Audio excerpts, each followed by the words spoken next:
Welcome, ladies and gentlemen, to an all-new reaction and review. Tonight, guys, we're looking at an action film from 1989. Yes, we're watching Batman. That's mirrored on the camera. I don't know if it's going to be mirrored in the actual video, but it's mirrored on the camera. Now, and the movie just apparently started up. Uh, I figured I should talk a little bit about the DVD itself, specifically my history with it. I bought this DVD a number of years ago. I forget exactly why. It may have been like a gift for my dad or something. And then I refound it a little bit ago. And by that I mean just this week. And it was still in the shrink wrap from when I purchased it in like 2013. So I have never taken this movie out of the shrink wrap until I was recording this video. Now, this film was directed by a guy named Tim Burton, and I've seen two Tim Burton films. Those are The Night Before Christmas, which I did like, but he had almost nothing to do with, besides producing it, and Charlie and the Chocolate Factory, which the less said about Charlie and the Chocolate Factory, the better, because I hate that movie. I figured I should talk about the DVD as well. When I originally put it in my player, it was a few days ago to just kind of see if there were any special features on it, because this film is 2 discs, by the way. First one's currently in my player. I did not think Batman 1989 needed 2 discs, but Uh, but anyway, I put it in my player, and then I skipped to the menu. Okay, everything's good. There's nothing big here. Then I checked it again last night, and it just started playing the movie. And then I put it in, and it started playing the movie. I've never had a movie do this, despite the fact I put it on menu and take the disc out, it just starts playing the movie. And then when I'm talking, I had it on the menu, and it started playing the film. So this thing really wants me to watch it. I'm checking my TV in paranoia. It's just gonna unpause randomly. So I have no idea if this thing's any good. I know basically nothing about it besides it was the first Batman film since the Adam West one in the '60s, which I've also never seen. So the only way I'm going to find out if this is any good is if first off, I hit rewind, because this thing started playing without my permission, so I'm going to rewind it right now. Guess I have to play rewind. Okay, there we go. There. I could just go previous chat. Yeah, there we go. Okay, pause. No, pause. Previous chapter. Okay, I'm pause. You know what? It's on the Warner Brother logo. That's close enough. So the way I'm going to find out if this thing is any good is if I shut up and I press play, and that's what I'm going to do. So it's time to kick back, relax, and watch Batman.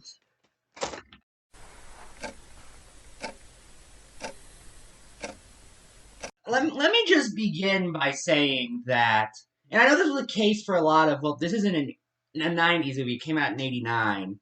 But this is kind of the case for a lot of '90s movies, to my understanding. Um, I love how little scenery I can see personally. Like, we're 5 minutes in. I don't think there's been a clear shot of the scene where it hasn't just been completely in dark. And I know it's supposed to take place at night. But, like, my God, I just imagine somebody watching this on a VHS. And I cry a little.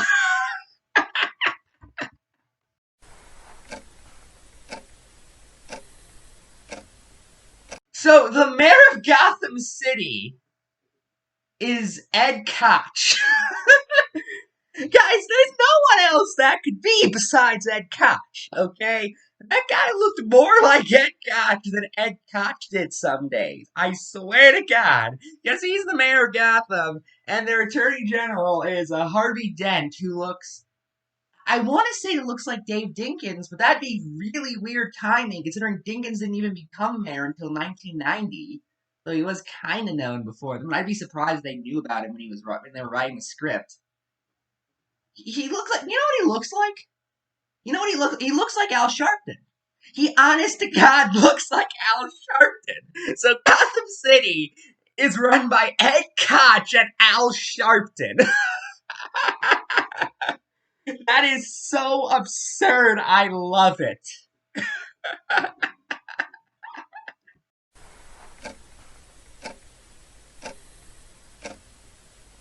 Okay, it may just be because I'm a massive political nerd.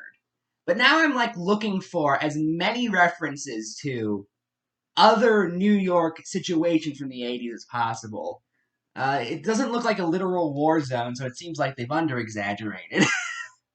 But anyway, no, then there's this guy talking in the thickest New York accent I've ever heard. I swear to God, the Ghostbusters, who live in New York City, talk in less thick New York accents. Dan Aykroyd's New York or Chicago accent in Blues Brothers was less thick. Uh, and now I'm kind of wondering why didn't you just set the movie in New York? I mean, okay, I know why they didn't because Superman or Batman, sorry, Batman lives in Gotham, and they can't say it's New York now. I think Superman does live in New York though. That would actually be kind of interesting too. I kind of wish they did that. I really, I mean, they basically have an everything but name, so it doesn't really matter. But also, why is the entire police force dressed like Matt Drudge?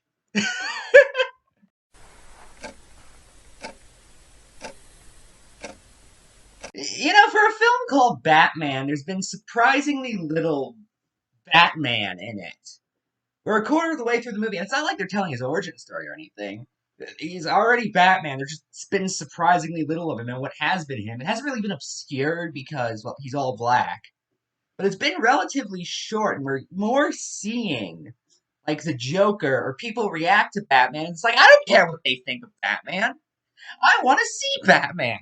This film is called Batman. I picked this film up because I want Batman. I don't want people talking about Batman. If I wanted to watch that, I'd watch the film people talking about Batman. Is that a film? It might be a film. I don't know at this point.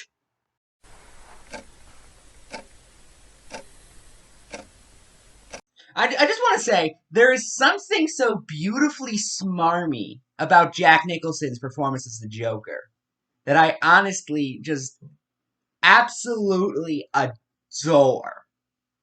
Like, oh my god, he steals the show when he's on stage. You know, I wish they made a movie about the Joker. Yeah, you guys knew that was obvious.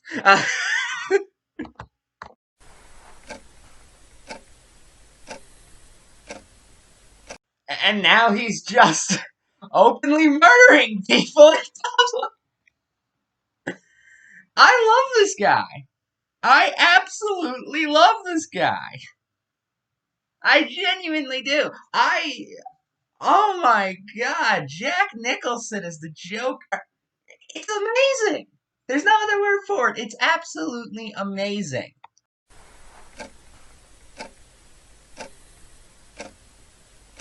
Okay, I know I keep going back to how great Jack Nicholson is as the Joker, but I seriously cannot stress it. He kills two women with his own, like, with some chemicals, then hijacks a news station after killing one of the anchors, and then writes an ad for the chemicals claiming they're mouthwash.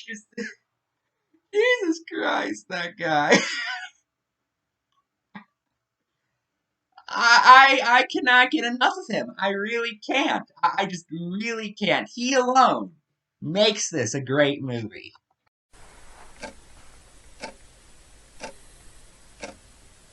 So the movie's over halfway done, and this is the first time we're seeing the Joker and Batman together. And you know what? It is actually well worth the wait. The Joker was absolutely amazing in it. Although, and I'll talk about this in the review section, it didn't really feel like they built up Batman for around the second quarter of the movie as much as it felt like they just kind of ignored him. I don't know, I'll explain more of that in the review segment, but just know I feel like Batman could have been portrayed, or not portrayed, but built up very differently.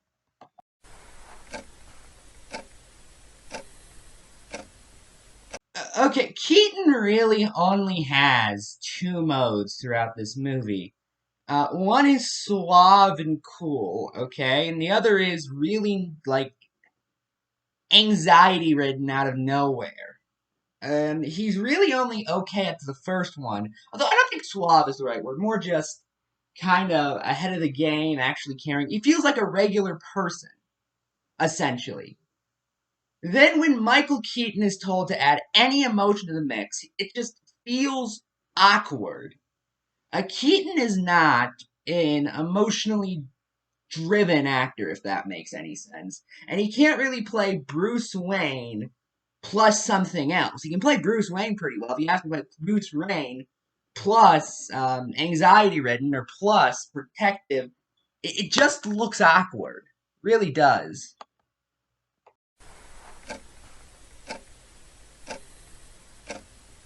You know, I genuinely didn't expect this movie to end with a giant parade being thrown by Jack Nicholson. And to be blunt, guys, that's exactly how it needed to end. There was no better way to end it.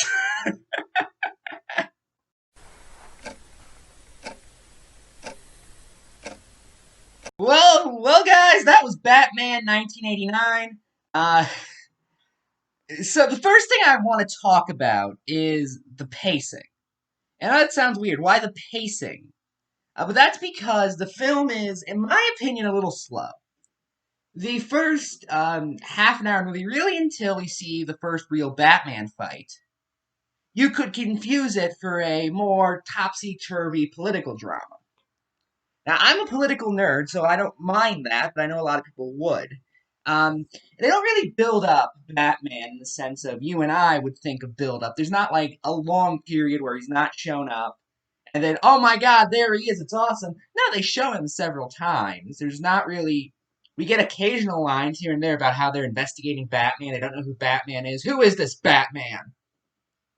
Um, but there's not really a build-up in what we think about it. Really, if you were flipping through channels and you didn't see the title of the movie, but you were still in that kind of early stage, uh, if you came in after the opening scene, but up until the scene I just mentioned, the scene where Batman is fighting the Joker, well, not the Joker yet, but you guys know what I mean. You genuinely would not know this was a Batman movie. There's a good chance you wouldn't. Because this movie honestly does not feel like it starts as a Batman film. It feels like it starts as a weird political drama. Now, I like that. I like political dramas, so you know what? I'm fine with that. But I could see that turning some people off. Um, in fact, we don't see Batman or the Joker really meet until an hour in, and at that point, the movie's halfway over.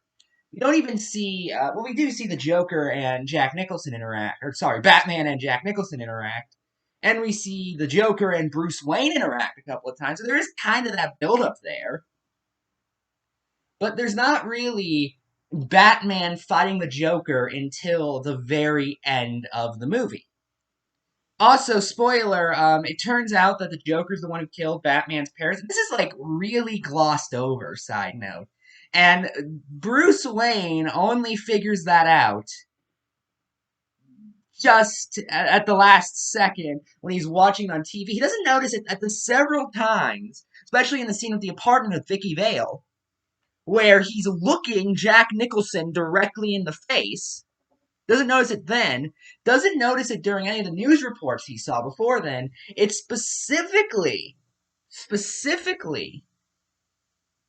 when Bruce Wayne, or sorry, when the Joker is challenging Batman, show up at a parade where he puts all the pieces together. It's really weird.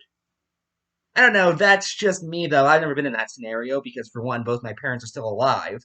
So I don't know. I'm not going to question it. But you're on thin ice, Mr. Burton.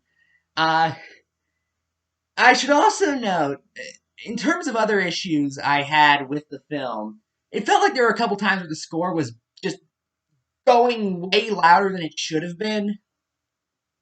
And the lighting in the movie, I'm going to be blunt, is just awful at certain points. Especially the opening scene, okay, where Batman is just fighting some crooks. and the start of the ending fight between him and the Joker.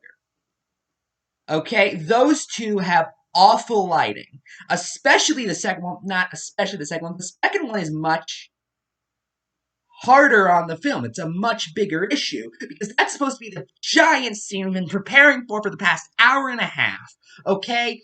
It's Batman in costume fighting the Joker in costume, and you can't see the start of it because the lights are off. Tim, I know you like making dark movies. They didn't mean literally.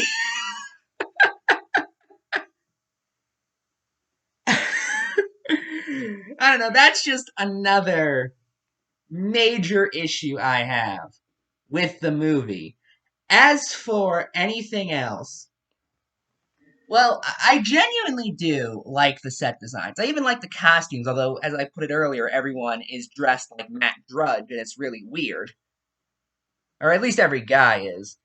And there were several people who I swear to God were supposed to be New York politicians. I already mentioned the mayor is basically Ed Koch. And I don't know if Sharpton was around in the 80s, though. Was no, because he did help get Coonskin out of theaters in the 70s. And Sharpton was around. The more I saw Harvey Dent, the less I thought of Al Sharpton, the more I thought of Jesse Jackson, to be honest. And I think Jesse Jackson was in New York, lived in New York at the time. I don't really. What was he like buddies with Ed Koch though? I'm seriously asking. Did Jesse Jackson and Ed Koch have this giant friendship I just didn't know about? I really don't know, guys. I really don't, and I feel kind of bad for not knowing. Uh, the set design is actually really cool, though. It has this kind of topsy turvy. Every scene looks just off enough, is just dark enough, although some scenes are way too dark, but every scene is at least dark enough to know that there's something weird going on. Everything in this movie is here to tell you this is Gotham, this isn't a place you've been to, and this is a place that if you ever go to, you'll know you're in, and your first reaction will be to get the hell out of. And they did the setting absolutely brilliantly, in my opinion. This is a genuinely amazing scenery. I'm being dead serious, guys. That is, in fact, that is the strongest, well, the second strongest aspect. Because, and I'm not gonna give away the strongest aspect yet, although you know what it is if you've seen this movie or if you've just been paying attention to my reactions. But I will say, I want to talk about the rest of the characters first. Vicky Vale is okay. I already forgot the name of the guy who's constantly trying to date her throughout the entire film with the really fake New York accent because he's just that forgettable. They probably said his name just before the film ended. In fact, it was probably the last line of dialogue, and I still already forgot because he's just that bland. Oh my god, you want a Pulitzer Prize and to get in Vicky Vale's pants? Congratulations, that's two whole character traits. Anyway, I figure we should talk about the other characters as well. Keaton as Bruce Wayne does really good, in my opinion.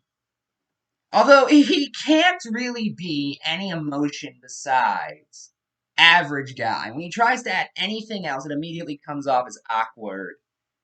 And yeah, Keaton is not a flexible actor in this. He can only be average, unexpected Bruce Wayne. Though he is a good Bruce Wayne, I'll give him that much. As Batman, he's also pretty okay. But of course, then there's the man who steals the show, Jack Nicholson as the Joker. Oh God, this guy. How did you guys keep this a secret from me? I'm being dead serious. How did you guys keep this a secret from me? I genuinely don't know. This is quite possibly the greatest performance I've seen in a long time. He is honest to God. Well, obviously he's the Joker, so he has this giant smile on his face the entire film.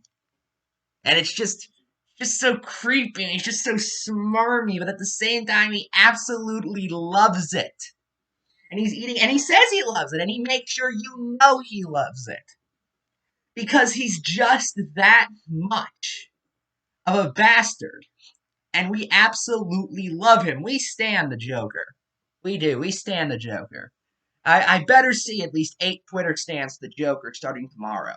Uh, anyway, just that honestly alone made the film, and every second he's on screen, you're just drawn to him because of the absurd lengths he'll go to just to get Vicky Vale. Yeah, a lot of people really want Vicky Vale for some reason. Nothing against Vicky Vale, or the actress who plays her. Let's see who plays her. Kim Basinger. Well, nothing against Kim Basinger. Just odd so many people want to have sex with her at once. I mean, Bruce Wayne does, Jack Nicholson does, that third guy does. Just, yeah, she's okay, I guess. So anyway, guys, can I recommend Batman 89? Yes, if you come into it with a certain understanding. This is not a. I know it's ironic what I'm about to say for a film literally called Batman, but this is not what I would describe when somebody asked me pitch a Batman film. I genuinely wouldn't. However, I do feel like the film tries something different and it goes pretty well. Plus, again, Jack Nicholson alone makes this worth watching. Anyway, so that's it. We've reached the end to another reaction and review. I am Ephrom, and good night.